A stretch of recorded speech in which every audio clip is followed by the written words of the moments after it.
اور ہم نے انسان کو مٹی کے خلاصے سے پیدا کیا ہے، پھر اس کو ایک مضبوط اور محفوظ جگہ میں نطفہ بنا کر رکھا، پھر ہم نے نطفے کا لوتھڑا بنایا، پھر لوتھڑے کی بوٹی بنائی، پھر بوٹی کی ہڈیاں بنائیں، پھر ہڈیوں پر گوشت پوست چڑھایا، پھر اس کو نئی صورت میں بنا دیا۔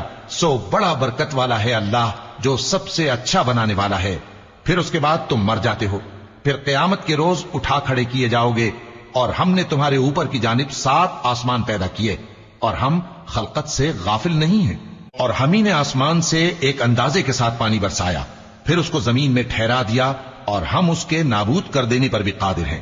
پھر ہم نے اس سے تمہارے لیے کھجوروں اور انگوروں کے باغ بنائے، ان میں تمہارے لیے بہت سے میوے ہوتے ہیں، اور ان میں سے تم کھاتے ہو۔ اور وہ درخت بھی ہم ہی نے پیدا کیا جو طور سینا کے دامن میں ہوتا ہے، یعنی زیتون کا درخت کہ کھانے کے لیے روغن اور سالن لیے ہوئے اگتا ہے۔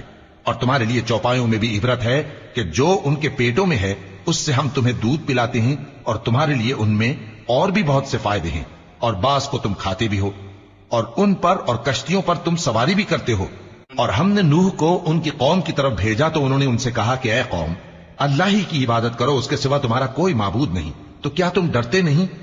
اس پر ان کی قوم کے سردار جو کافر تھے کہنے لگے کہ یہ تو تم ہی جیسا آدمی ہے، تم پر بڑائی حاصل کرنی چاہتا ہے، اور اگر اللہ چاہتا تو فرشتے اتار دیتا۔ ہم نے اپنے اگلے باپ دادا میں تو یہ بات کبھی سنی نہیں۔ اس آدمی کو تو دیوانگی کا عارضہ ہے، تو اس کے بارے میں کچھ مدت انتظار کرو۔ نوح نے کہا کہ پروردگار، انہوں نے مجھے جھٹلایا ہے، تو میری مدد کر۔